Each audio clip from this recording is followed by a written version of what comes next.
ओम नमो भगवते वासुदेवाय। माघ मास कथा का 11वां अध्याय शुरू करते हैं।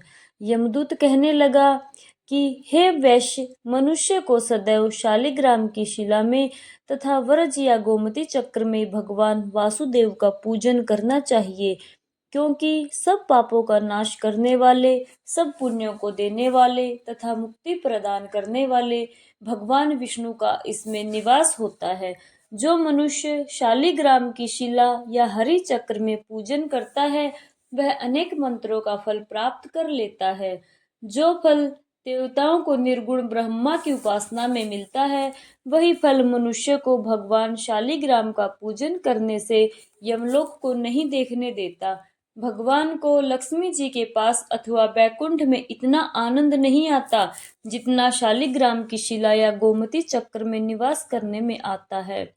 स्वर्ण कमल युक्त करोड़ों शिवलिंग के पूजन से इतना फल नहीं मिलता जितना एक दिन शालिग्राम के पूजन से मिलता है।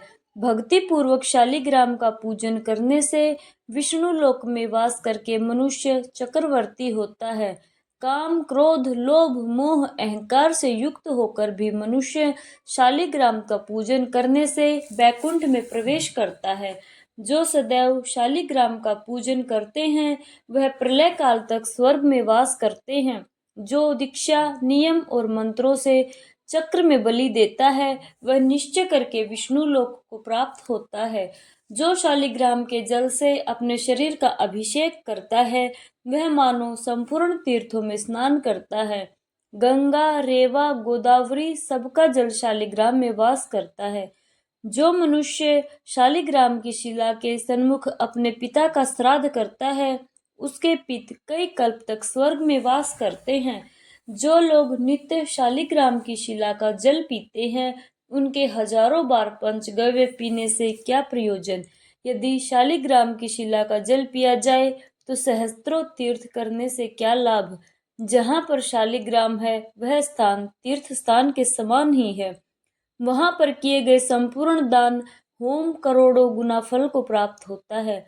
जो एक बूंद भी शालिग्राम का जल पीता है, वह माता के स्तनों का दुग्ध पान नहीं करता, अर्थात गर्भाशय में नहीं आता।